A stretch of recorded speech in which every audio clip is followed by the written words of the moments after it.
others celebrate the wins, Yes. we celebrate the mud. each episode has a special guest. Tony-nominated actress, Broadway's Lily Cooper. Tashir Zameda. David A. Gregory. Getting messy with muddy topics. We are going to be talking about grief journey. With hilarious moments Now get over here. And deep conversations. I'm ashamed to even admit this, but this is what happened. This is Into the Mud. Hello, everybody, and welcome back to Into the Mud podcast. While others celebrate the wins, We celebrate the mud. oh, you did I so almost good. had it. I know. I'm Alex Cuman. I'm Drew King, and today we have a very special guest on the podcast. We have the wonderful Micah Bucey. Hi. Did I say it right? You did. Yay! You are winning already. Thank you. Amazing. I hear a lot of versions of my last name. Do you really? I What's hear like the worst Bucey, you've heard? I hear Bucey. Bucky. Have you had, like, I hear Bucey? Bucey. I definitely get really? Bucey. That's the best one. Yeah, I like Bucey. But Busey's okay. Bucey. I like that. But yeah, it is Micah Bucey. Oh my God, perfect. Nailed I it. love it. Oh my God, Micah, we're so thrilled you're here. I'm so thrilled to be here. Yes. Oh my God, this is so delightful. And we also just discovered that we are Fordham grads, Fordham alums. Fordham Pride. Go Rams. Go Rams. Both Lincoln Center, Absolutely. which is crazy. Most everyone goes to Rose Hill. Absolutely. So few people. They had the better cafeteria. That you got in the Ram van and you went up You to the went up Bronx to so go to that the you could go to that cafeteria. buffet. That campus is so beautiful. It's true. It's so special. Very, very true. Okay, Micah, you are the minister at Judson Memorial. It's in Greenwich Village, and Greenwich I am Village. now the senior minister. Which they once you get like the first wrinkles on your face, they start calling you. They just start calling you senior minister. Yes, so I'm the senior minister there. I love it. How many years have you been the below senior minister and now senior minister? So I started in 2009 Okay. as an unpaid intern, and then I became a moderately paid intern as I started seminary. Wow. And then I became the part-time arts minister. Then I became a full-time arts minister. Then I became the full-time associate minister. Then I became the full-time minister. And then my title just got progressively more vague as they piled more and more duties on top of it. And then in 2023, I was voted into being the senior minister.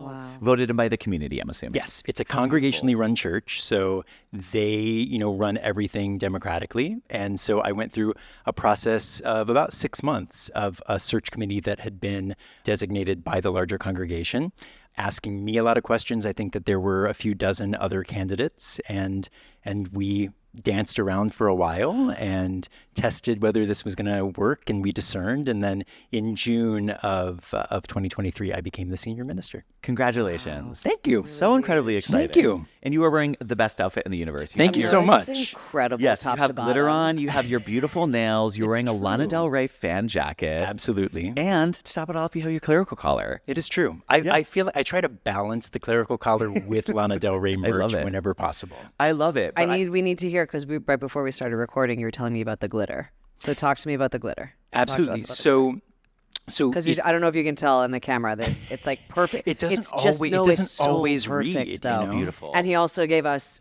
stickers that say, be the glitter you wish to see in the world. we need it right now, right? We really need Absolutely. it. The world we is need burning. it. We need glitter. Absolutely, and biodegradable glitter. Biodegradable, Right. So don't thank you.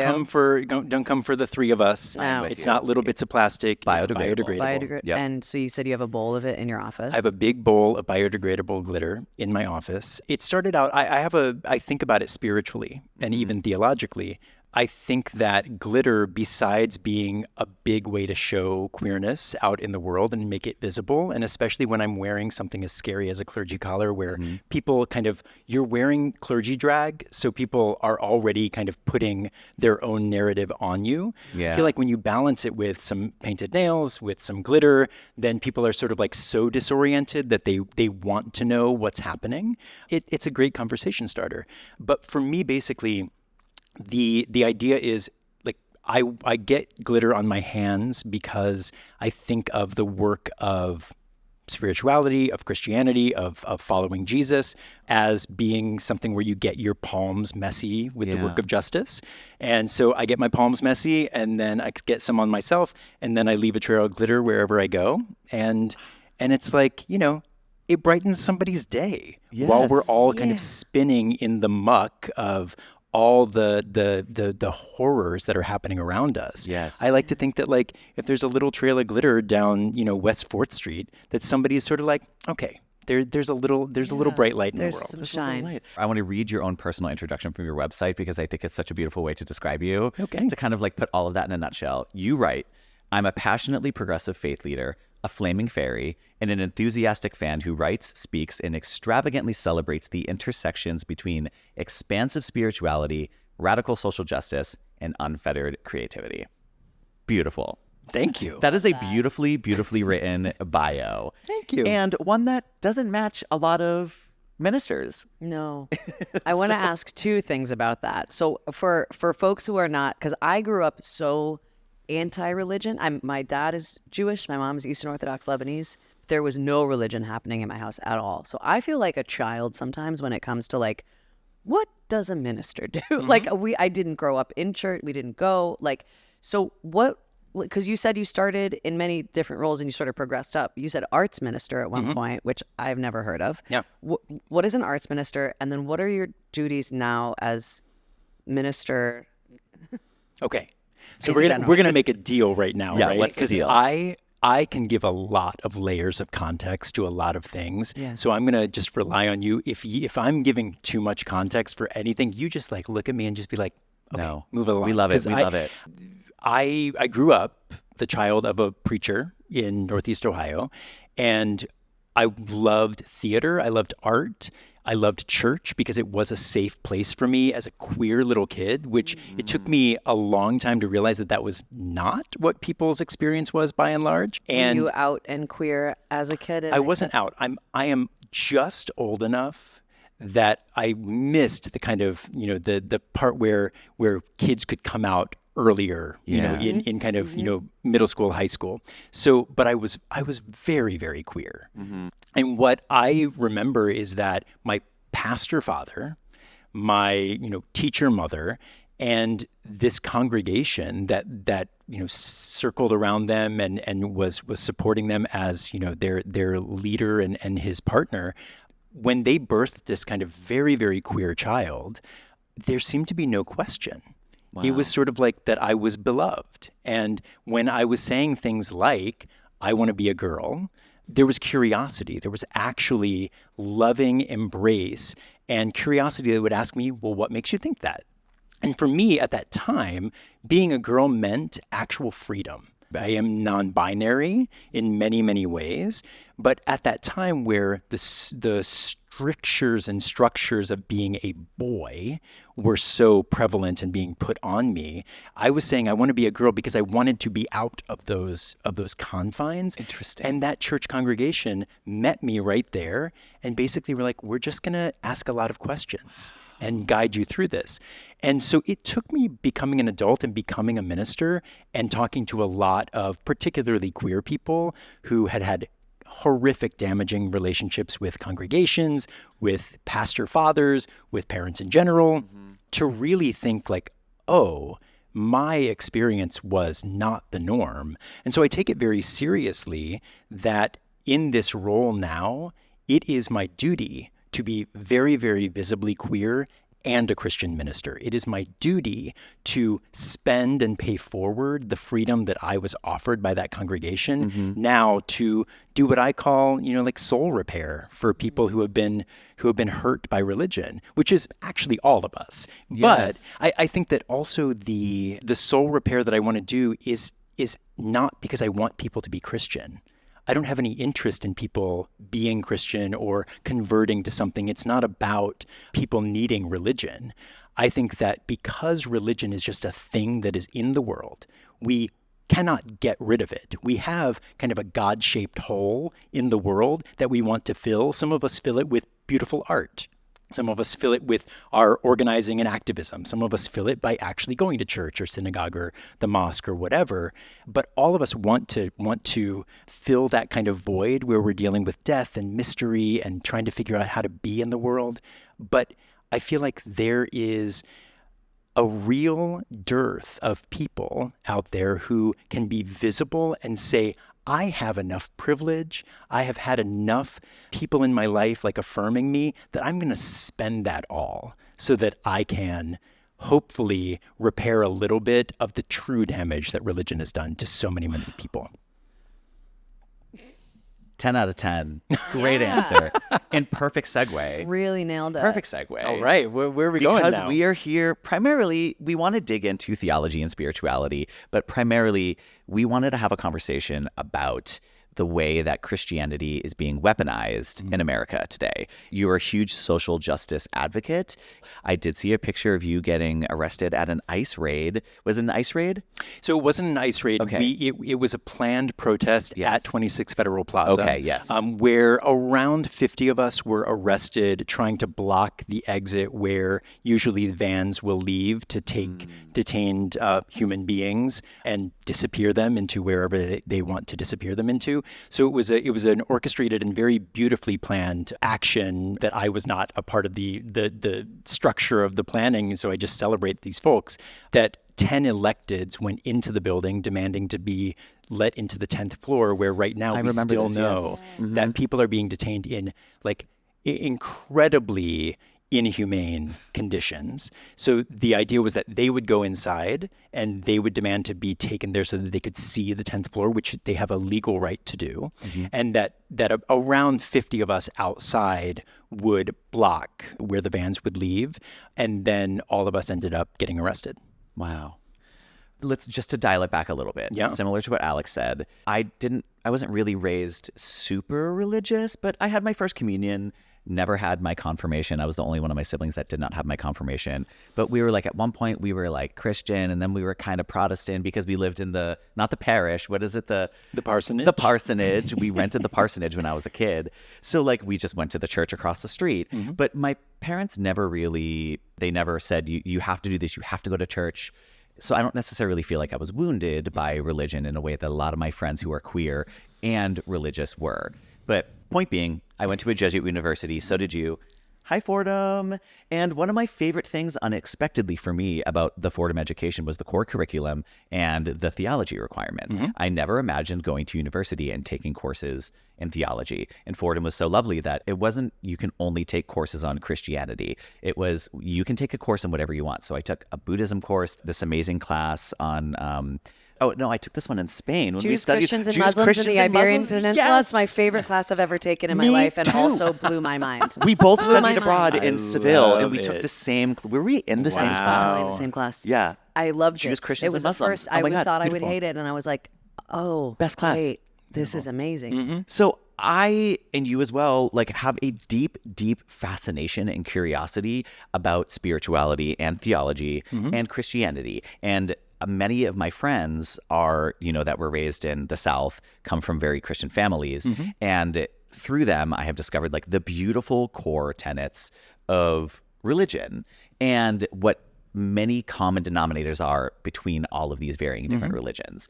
We are in a very challenging time right now politically where clearly Christianity in particular, or fundamental Christianity, is being weaponized in a way that is I can't understand and is baffling. And I think a lot of people are confused about, because from what I know about Jesus and what I understand about that faith is that underneath there is it is a love thy neighbor. It is, take care of the poor and the suffering. And we don't have that right now. We're literally on the precipice of SNAP benefits being taken away from nearly 40 million Americans. Yeah. So there's a lot of like spoofing it happening on TikTok and social media right now that I'm like, I totally agree. Yeah. Like, I'm like, no, Jesus didn't want your benefits to be taken away. Jesus didn't want you being locked up and thrown into a van and sent off to the middle of nowhere and not being taken care of. So that's what we're here to have this conversation. Wow. I just word vomited so much. First of all, it's perfect foundation. Okay, and I just great. I want to go back for a second to you saying that we don't have the Christianity that is kind of about love thy neighbor.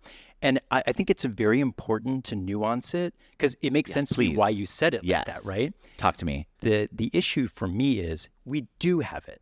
I'm sitting here with you. Right? Yes. I'm sitting here with you on this podcast. Of course. What I think Christianity that is based in what is the golden rule, which is, right, love your neighbor as you would love yourself. Yes. Or try to love yourself And then while you're doing it, if you love yourself enough, you're going to love your neighbor. Actually, Yes. like there's a reciprocal, there's a relational aspect there. And it actually is not only found in Christianity, but it's found in every major religion of the world, right? Yep. The Christian nationalists don't want you to think that, but it's found in every major religion, right? But you do have that right now. There's so many other Christian pastors that are doing work with me, in tandem with me, So many. beyond me. Yes. But what we don't have is the microphone. Christian nationalism is hogging the microphone. And it's a very, very long project that has waited and waited and waited and built the structures and the foundations of this moment for an extremely long time. Yes. And I would say it goes back to, I mean, I'm not a historian, right? So I feel like there might be somebody watching you sort of like, you're forgetting this thing. But I will go out on a limb and say, I would trace this back to the moment in the 4th century when suddenly Constantine, who was the emperor, he said, we're going to make Christianity the state religion. We're going to make it the empire religion. Because up until that point, for the first, few centuries after Jesus was executed by the Roman Empire, basically Jesus followers who weren't really calling themselves Christians, they were Jesus followers. They were just like kind of just trying to hold community together. They were sort of like, holy crap, we've been learning from this person who we love. We've been learning how to think beyond our mind, change our hearts, transform our spirits. He's been telling us that the Roman Empire is desperate to keep us just inside boxes. And this teacher has told us that we can stretch beyond that to a different horizon.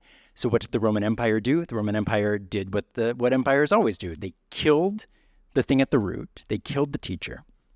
And so these students were suddenly saying, we got to hold it all together. And then, so for those first few centuries, I think that they were trying to tell the stories to hold themselves together, and it was anti-empire. But then when Constantine pulled it into being an empire religion, it set the stage for all of these things. So then you fast forward centuries, right? And you suddenly get things like Christopher Columbus, doing the horrific things that Columbus did, which we still can't seem to, as a country, understand. We'll tag Cuomo on this. Absolutely. Please do. And at that time, there was the doctrine of discovery, which essentially was the Western European civilization saying, we are better, and we're going to prove that we're better and that we have a history of being better by also saying that God thinks we're better. And so what you start getting is enslavement. You start getting genocide. You start getting people who start to have empire infect their minds and their hearts and their spirits in such a way that they can couple empire with their religion and use each to then justify the other. And so it's an extremely, extremely long project, and they've been just building it for so long. So now I feel like as we're in this moment, the white Christian nationalists who are hogging the microphone, I see them, yes, in power, but they are not empowered. The people here who are trying to reach out and protect immigrants, trying to reach out and protect trans people, queer people, all of the most endangered people right now, I feel more empowered than I ever have because I have so much privilege that I can spend right now. And if we got to go out this way, that's how I want to go out, because I want to go out fully empowered to do what I think Jesus followers have been doing since the start, when they're actually leaning into true Jesus following, which is that you pour yourself out. You understand that you have to be confident enough to think that you're empowered to protect, the most endangered among you, and then humble enough to know that you are not the only one doing this, that there's a whole collective around you. And white Christian nationalism, like they have all of the shadow sides of all of this, right? It's always a hero. It's always one person doing everything. It's definitely like, don't step outside traditional marriage. Don't step outside any of the gender norms. Don't step outside any kind of like pure, pristine whiteness. They're in power but they don't have any actual like spiritual power. That's what they're so scared of. And so I actually think that this is a long game, but we are winning. We are actually winning. This is a horrible time in the process, but we're actually getting there. I selfishly think that as well, even as someone who doesn't identify as a Christian, but I think about that as well. And then I wonder, am I just being self-righteous and being like, well, I know that I'm on the right side of history. I do think I'm on the right side of history. But on the flip side, there are white Christian nationalists who firmly believe that they are winning and that they are on the right side of history. What would you say to that? I lean into curiosity and question asking. And while I'm doing that, I look at the most endangered people around me. Like, again, right now, I think, and I'd love for this to be a dialogue, add to the list, right? But I think that right now, the most endangered people, I mean, we're all in danger, right? But For sure. the danger's there. Molly, you in danger. Absolutely. But the most endangered people are trans people and immigrants. Yeah. And so for me, I have the humility, or am practicing the humility of looking around and seeing the years and decades of organizing that immigrants and trans people have done. They've been doing it. And while all of us are sort of like spinning out and sort of saying like, I'm so horrified, this isn't the country I live in, these voices are saying, this is the country that you live in. It's the country that you've been living in. So now welcome, and now just be a part of it. And remember that this has been going on for far longer than you have been involved in it, for far longer than they have been involved in it. But that there is a collective liberation movement that has been happening for so long. And again, I think that things happen in cycles, and this is a swing where, because of some very carefully placed foundation, white Christian nationalism has snaked its way, slithered its way into governmental power. I actually don't think that they ultimately have the power to actually fill that God-shaped hole that I was naming earlier. Right. And for those for whom like God is a trigger word or is a word that you don't want, I call it like a love-shaped hole or a curiosity-shaped hole. Right. We all have that curiosity that is asking, I think, like 3 major questions. Why do we die? What's on the other side? Why do so many bad things happen to good people? And then, how can you live right now with other people? Because we're relational. How do we have to be, right? So I think that is sort of like theology, spirituality, and then ethics always have to be underpinning both of those things. Otherwise, they're not. I don't know what theology and spirituality are for unless it is calling you into what kind of relationship you're having with a human being. And right now, I think white Christian nationalists, they only are able to gather around finding really, really awful and awfully articulated theology to just justify the unethical behavior that they've been doing for a very long time. There's so much hypocrisy and, amongst what you just said, so much cherry picking of saying, well, I guess we're just going to believe in this over here. But I think what I just can't wrap my mind around is that hypocrisy. I don't understand. I don't understand anything that's happening right now. But I love what you keep going back to about leading with curiosity and being curious. And like, I don't think that there's enough of that right now. I think everybody knows exactly what they know. Yeah. Right? I know that this is true for me. Yeah. I'm guilty of that. I know I'm on the right side. It's like, okay, be curious about what the other side is thinking and feeling. Yeah. What's the fear behind the other side? Because that to me is what is driving a lot of this is fear. Yeah. I feel like education and what you are told as during your upbringing is so, really weaves itself into who you become as an adult. And I'm so curious about what your education and upbringing were, particularly from your pastor father. And it sounds like a lot of love and a lot of curiosity. And what kinds of teachings do you think lead to Christians such as yourself who actually embodies the principles of love thy neighbor? Yeah. So I'm going to start off by giving a little bit of how I think about the word queer. So I definitely think that the word queer is and should be rooted in LGBTQIA plus experience. But I think of the word queer as being a verb, as being an action that anyone can be invited into. It is about question asking and questioning how you've been brought up in the status quos that you have been, locked inside. And it's about curiosity and leaning into wanting to deeply know things outside of your immediate experience and lean more toward a horizon that you might never reach, but that you continue to strive for. So I'm going to tell the story very briefly of my father queering himself. So he had a queer child when I was growing up, as I noted, right? I played with dolls. I dressed up in dresses. I was obsessed with, Hollywood actresses. It was like very, very classic, like gay boy. My father never questioned it. My father only bought me the thing that I wanted. He only, questioned and asked me things that were curious, right? That he wanted to know, why do you want the pink one and not the yellow one? It wasn't about why don't you want the truck, right? So that was childhood. When I got into my college years, Can I pause quickly? Yeah, of course.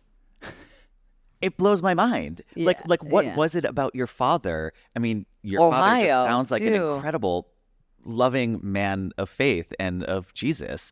But I guess what was it about him that gave you such a rare experience that he embraced it and he questioned and he allowed that with love and compassion and curiosity? Why? I truly have no idea. Wow. I truly have no idea. The only answer I have is the second half of the story, right? Like the only answer I actually have is that in high school, I fully on my own started to dabble in fundamentalist Christianity in a way that, again, it was on my own. I was in a mall. There was a Christian bookstore. They used to be all over, the South and in Ohio.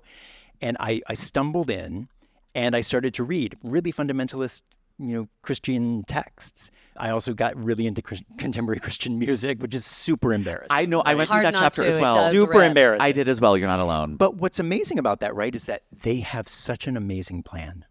Because what they do is create music that apes musically what you'd be listening to on the radio, but it's instilling this insidious, toxic theology into your brain and into your heart and into your spirit. So for a good couple of years, I was, listening to Michael W. Smith and Carmen, God bless us. And I really started to kind of not understand how I could reconcile what I knew was my budding queerness with Christianity. So I went full on into fundamentalist Christianity. That was happening independent of my relationship with my father. He was just loving me and he had no idea what I was doing. So then I went to Fordham. I entered Fordham with a dual major in theater and theology. My plan was to go into seminary directly after Fordham and become a pastor. About a year in, I discovered actual queer community. And it was like a bright light just erupted in front of me and dismantled immediately, thankfully, everything that fundamentalist Christianity had started to sow in me. And I said, I'm going to go toward the thing that's giving me life, not the thing that's telling me that I should die. So I went toward the thing that was giving me life, which was queer community. But at that time, fundamentalism had so insidiously gotten into me that I thought that was Christianity. Wow. I didn't think what my dad was doing was Christianity. I thought that was, so I abandoned it completely. So my dad kind of waited out, and he waited it out, and I was making weird shows in school. I was doing all the things and just having the time of my life, like understanding what it meant to actually fully live as a queer person. And I put off telling him for years. And finally, in my early 20s, I got super serious about it, and we got together, and I sat him down and I said, Dad, I think that I'm gay. And my dad looked at me and he said, thank you so much for catching up. I've been waiting for you. I am ready for you to live your life, so you go and live your life. And at that moment, Oh my God. I was able to think, I thought, oh my gosh, while I was having difficulty actually queering myself and accepting myself, my father was actively queering his own self. He was queering what the world had told him a boy should be, a straight boy should be, what he should be as a father, as a model for the boy that he was raising. And he showed me the path in front of me. So that's what I mean when I say that I think that queering is a verb and is available to all. Because my dad, you know, I don't know all of my dad's history, but I think that my dad is a straight man. He's a straight cis man, and he still is the one who showed me that I could have a life in front of me because he had sown the foundation by gently queering himself so that he could, in that moment, just affirm me and do nothing but tell me, you are so gorgeous, and I can't wait to see what you become now. And what I love is that that's available to every single person. I now think that that is something that Christianity can also invite people into, because let's get serious for a second. I think that Jesus was a queer person. I don't mean that I think he was gay, although I have my suspicions. Okay. We have somebody called the disciple Jesus loved in Scripture. So I'm like, who is that? Yeah, right. So I don't know whether Jesus was gay. I think Jesus, I hope he had a lot of fun, and I think our scriptures show us that he did have a lot of fun. What I mean when I say that Jesus is a queer person is that Jesus, the first thing that Jesus says that's recorded in Scripture is he comes out and he's kind of announcing to a group of people, and he says a word that has been mistranslated as repent, which then empire took and said, oh, this is the way to control everybody, make everybody think that they are sinners and that they need to repent, and that empire and empire power, that we have the way to help them get out of that sin. What Jesus actually said is this word that translates to metanoia.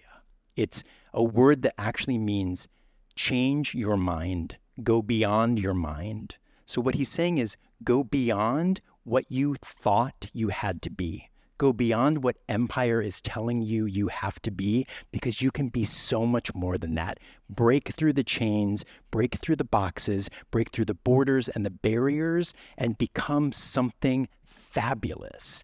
And that, to me, that's an act of queering. That is queerness. Yeah. And so I think that that we can argue about, like, you know, what else Jesus was doing. But I think that to me, if Christianity or just Jesus following had kind of stuck to that, and we hadn't mistranslated words all the time, then I think that actually it could be a liberating experience for many, many more people, even though I want to make very clear, I don't think that Christianity is the only path, or nearly the only path.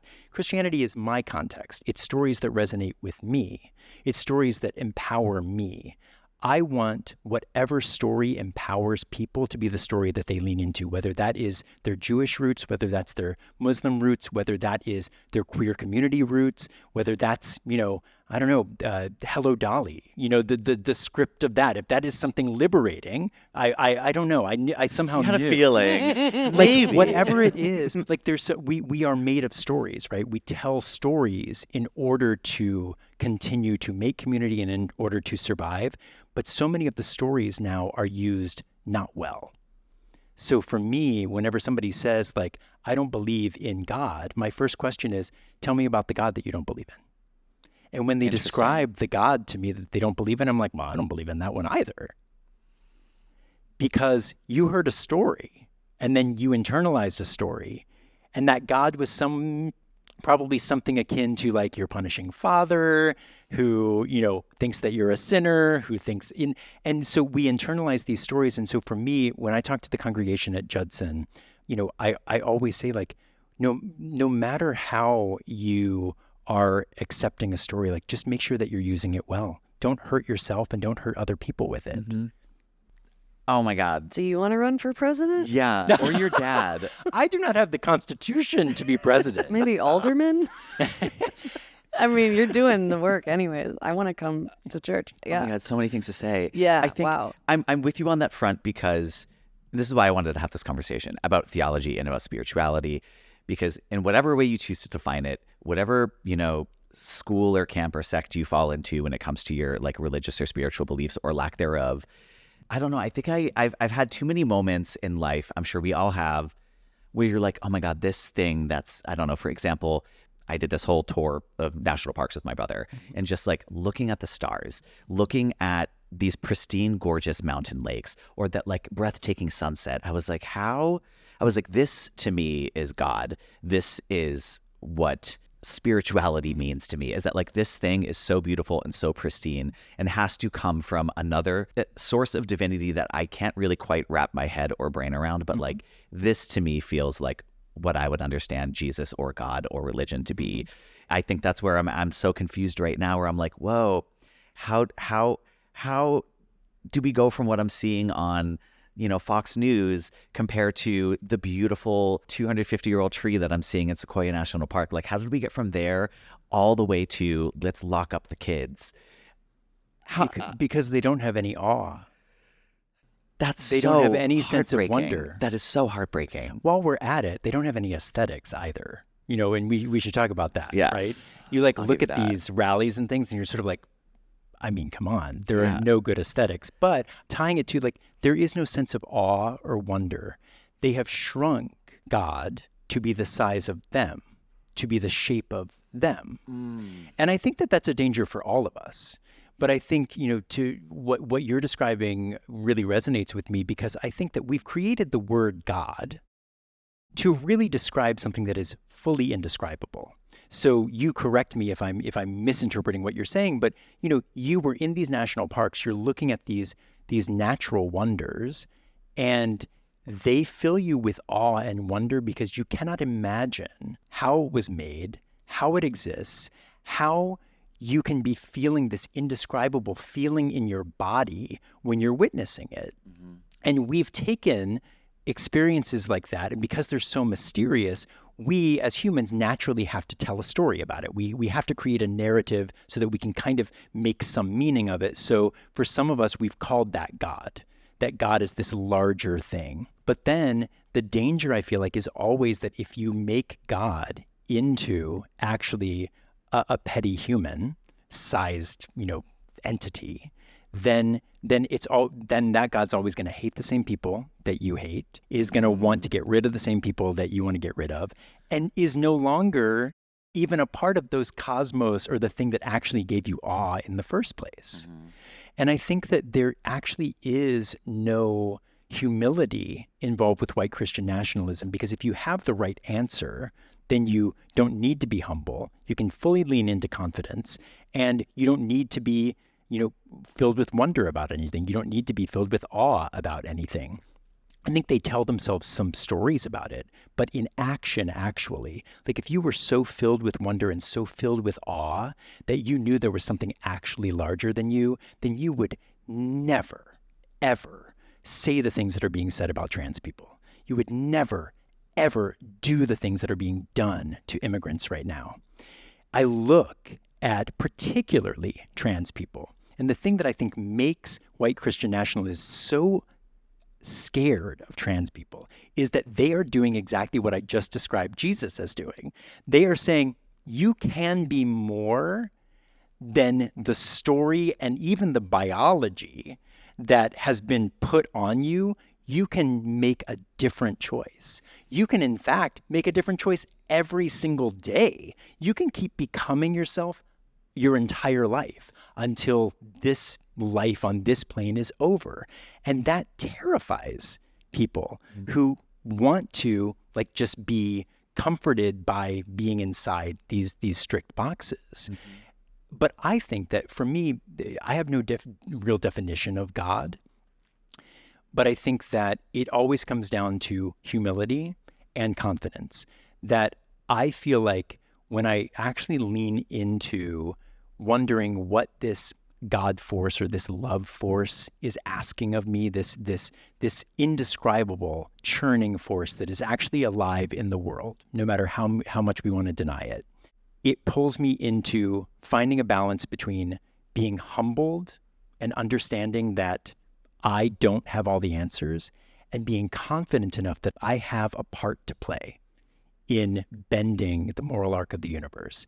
So I need to have that confidence that I can play a part, and then I need to have that humility to know that I'm not the only one moving and I'm not the only one playing a part. And I don't think I don't think white Christian nationalism has that ethic. Mm-hmm. They're too scared to. Everything you said. Sorry, I'm just taking it all in. I know. Can't wait to listen back to this every morning for the rest of my life. The No Kings March. I was just listening to Bernie Sanders talk about that and the importance of seeing the togetherness and seeing the sheer numbers of community that are not okay with what's happening right now, and how peaceful it was, and how it was just a showing up and you are not alone. Because I went to the one here and I was a little bit like, ugh, what are we doing? Like, what is we just standing around at Times Square? Like, and then afterwards I was like, no, actually it was really beautiful to see across the country and the world, people coming together to say no. Yeah. And because that's exactly what this government is trying to do, is separate, silo each other, silo everyone. Absolutely. Make us feel you're alone and you're not going to win. Absolutely. Yeah. And having that rallying moment, right? And being reminded that you are not alone, that you have a part to play, but that you do not have the entire weight of the world just on your shoulders is very necessary, I think, in the phases of building movements. I mean, we have so many movement examples that have shown us this in the past. It's funny, I'm in a slightly different vein, in terms of the No Kings March. First of all, I was there too with my congregation, right? We were all ready to be rallying in the streets, and it was this galvanizing moment of doing exactly what you just described, right? And I think that I very much love the word resist. I think that resistance is necessary right now. And I think that resistance should be the first step toward persistence. And I'm more in love with the word persistence. And here's why. Because I think that calling the march No Kings, saying no, that is resistance. And I think that if we stay there, then we do what actually Trump, white Christian nationalists, all the folks who are in power right now, we do exactly what they actually want us to do, even if they can't name it, which is to continue to center them. If we continue to center them and just resist, then we always make it about them. And they're always on the tips of our tongues. They're always stealing our energy and our breath. So I think resistance is very necessary. And I want to couple it with this idea of persistence, that the next phase of it is you don't stop. When you say no to that, what is the yes? Can we stop in our rhetoric, always centering them, and instead say, who am I saying yes to? I'm saying yes to the trans communities. I'm saying yes to immigrant communities. I'm saying yes to the most endangered people. And what happens when the next march is actually the march of persistence? It's the yes for all of these folks. And I realize some of it comes down to semantics, right? Because we're marching for immigrants and trans people when we're in the No Kings March. But I do think there's this parable that Jesus tells, right? Jesus told these stories that they're not Aesop's fables, right? They're not like morals. They're not designed for people to be like, oh, I know exactly what you mean. I will take that little morsel and forever. Jesus told these stories that are actually fucked up. They're just totally bizarre. And they were designed to disorient the listener so that the person would be totally disoriented. So they would then reorient and they would change their mind, right? Metanoia. They would go beyond understanding to something like wonder and awe and see some new horizon. So there's a parable that he told that for a very long time was called the parable of the unjust judge. It's basically about this judge that does not fear God, doesn't fear anybody, and is just a butthole. And there's a widow that keeps coming to him. I don't know when the last time I said butthole. Honestly, I'm here for it, and we're bringing it back. Yes. Let's go. I love that I was like, amazing. I will say fucked up, but I will not say asshole. So the parable of the butthole judge. So the butthole judge. Okay. So and then there's a widow who at that time in ancient, in those ancient times, like widows were like the lowest of the low. They had no money, they had no connections, they had no resources. And in the story, it's very short. She just keeps coming back to him and asking for justice, and he won't give it to her until finally one day she asks enough time that he's like, she hasn't changed my mind. I'm still going to be a butthole, but I'll give her what she wants. That's the whole parable, right? But for a very long time in Christian discourse, this was called the parable of the unjust judge. Only recently have people started calling it the parable of the persistent widow. And it's like, well, thank you, because it's actually the story of her persistence. Stop centering the butthole and what he can't actually do, and instead center the widow. And for me, that then translates to stop centering Donald Trump. Turn down the volume. He has shown us who he is. Yeah. The white Christian nationalists have shown us who we are. Do you need to read another article about that? Like, they don't have any more news. They've shown us. I would rather lean into centering the people who are actually endangered. And so I feel like I think you had asked me on the little list of questions, right? Like, what would be a sermon that I would want to preach? Mm-hmm. And I feel like I need a pithier title than this, but I would say, like, turn down the volume, turn up the action. So for me, right now we are so surrounded by noise. Like, I know I get up in the morning and my husband's already lying beside me and he's like looking at like what they've done now. And I then turn on my phone and I'm looking at what they've done now. And I don't have any new information. And somehow I'm addicted to learning more about just how far they will go. They have gone as far as they need to go. Why am I not reading instead about where I can go to accompany immigrants to their ICE check-ins or to their court hearings? Why am I not instead finding out if I can donate money to this trans organization, right? Food banks. So turn down that volume and turn up the actual like next best step that you can do. Have the humility to know that your step is, yes, a drop in the bucket, but that drop still went into the bucket. Have the confidence to know that the drop you put into the bucket is there. And if all the drops are going in, then you got a bucket full of water, right? So I feel like I have just had to, and it's a practice, right? I'm all about, Christianity is all about practices too, right? And I'm terrible at it, which is why it's not called a perfect, it's called a practice, right? So I have to practice every day, getting up, leaning into how will I be kinder, more empathetic, and reach out for the most endangered people around me instead of disappearing into the despair that they are trying to pull us all into because they are despairing themselves, because they have no actual empowerment. They are simply in power. Wow. The glitter you wish to see in the world. Wow. Oh my God, Micah.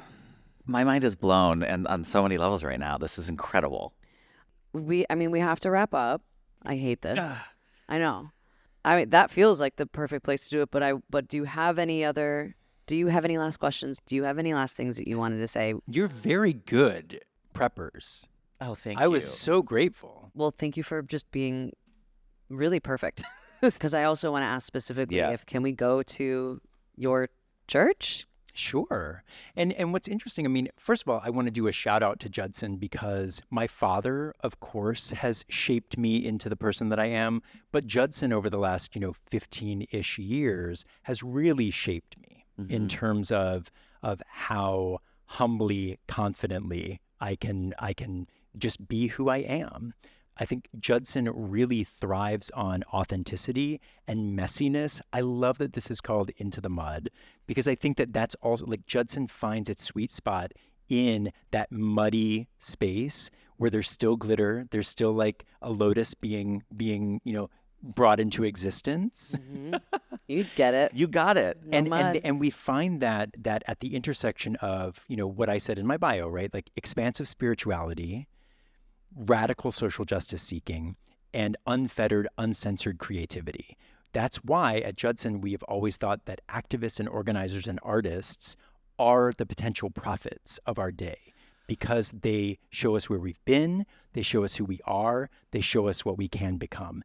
That's why there's no art in white Christian nationalism. That's why they don't have any aesthetics. That's why they're trying to get rid of artists, let alone the activists and organizers, right? We know they're going to want to get rid of them, but they also want to get rid of the people who actually create images that give us our meaning making and also disorient us in order to reorient us. Comedians who make fun of and censoring. Absolutely. We had a whole conversation with that's Absolutely. I love this. That's why they're silencing it. I love that. And our kind of our final question was just, where do you find hope in art, community, activism, and worship? Like, where right now in this moment, like, where can people, there's so much despair. Where do you find hope, and where can We find hope. we find hope? I think that I find hope in getting hyper-local right now. Because I think that if we all can get hyper-local, make relationship with the people who are right in front of us, and not because we are getting into, just our own silos, but because we need to take care of us right now if we're going to survive this current moment. And there will be more moments. That is what has been proven to us. That's what our movement leaders have taught us. There will be more moments after this. So if we can get hyper-local, look around you for the most endangered among you and ask what they need. Act with and for them.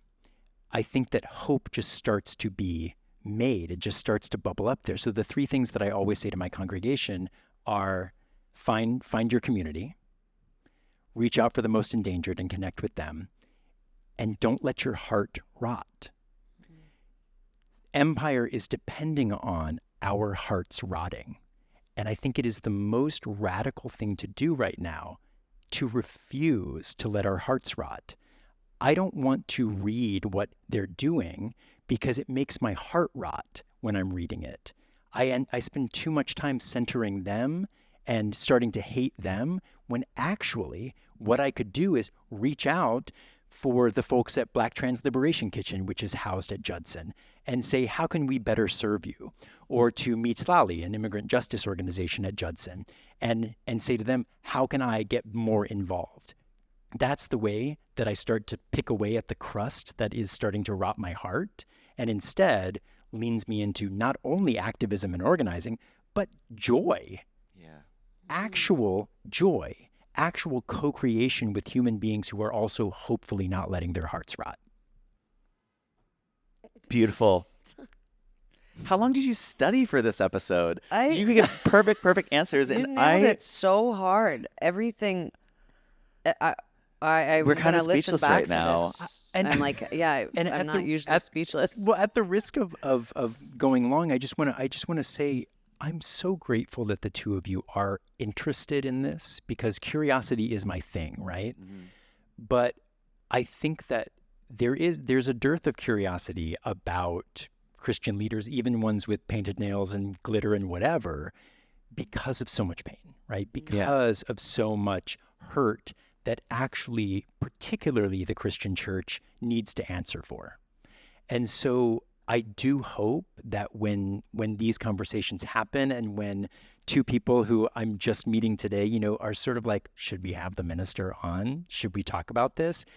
I would like to believe that starts to be little pods that can connect, and that hopefully people do see, something, and they say like, oh, maybe there's a little bit of a different way, because I'm doing this super imperfectly and super scrappily, super messily. Pretty beautiful to but me.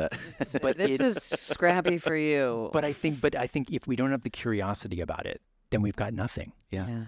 I think that's what the curiosity is rooted in for me, is that I have quite a few friends here in the city and in my life who are very faithful followers of Jesus and of Christianity. They go to church every single Sunday. And while I don't go to church, I am able to look at them and say, like, I love you, and I know that you love me, and I know that we may not see eye to eye when it comes to what is our morals and or our values, but I know that you are good, and you are a good person, and you have a good heart. And I wanted to have this conversation to try and bridge the gap between what is the way that Christianity is being perceived today in mainstream media, and what is it really when I get to sit down with someone like you or my friends that I can sit across from at a table and know that they are so devoutly Christian, but also can look at me and love me as well for who I am unconditionally. Yeah. And that I think is really special and beautiful. Yeah. You've got people who those stories they're using well. Yes, right? they are. And I think if we can have more and more people like saying like, oh, that story hasn't been used well for me. I'm going to find a different story that liberates me. The more of us that are doing that, the more they can't control the narrative anymore. And then they can't hog the mic anymore when they don't have the narrative. Thank you. Thank so you. much. Thank you, Micah. So Thank you for much. sharing it. Thank you. Where can So our beautiful. listeners and viewers find you or your church or contribute to the causes that your organization champions? Oh, thank you. So Judson Memorial Church is at the bottom of Washington Square Park. So if you're in New York and you're in Washington Square, come find it. It's a Baptist church originally when it was built, but it looks like a Catholic church. It's beautiful. We have Sunday morning service at 11, but we have something basically every day of the week. And we are dedicated to our space being used, by artists and organizers and activists. So many of the programs that we have are completely secular. We just think that there's a super spiritual aspect to a secular program. And so we program artists on Wednesday nights. Black Trans Liberation Kitchen that I mentioned earlier is an amazing program that should be very, very, very, very much funded and is doing amazing work. Mitlali is an amazing organization as well. You can find them on our website. It's judson.org. I got a little website, micahbucey.com as well. And I love doing rituals outside of Judson too. So I like to do, I like weddings. I just did a solo wedding actually at Judson. That woman married her community. It was amazing. And I was sitting there and I was sort of like, oh my gosh, maybe we should all marry our communities right now. But that's a very long way of saying you can find it at Washington Square Park. It's right there. And then judson.org. Beautiful. Amazing, amazing episode. Thank you so much, Micah. Thank you so much. And we love you all. Thank you for listening. Like, follow, subscribe, and Go go to Micah's church and support all of these causes. I'll be there 11 a.m. Sunday. Oh, I know. I'm going to go. Love it. I love it. All right. Thank you, Micah. Thank you. All right. Thank Bye, you. y'all. Bye.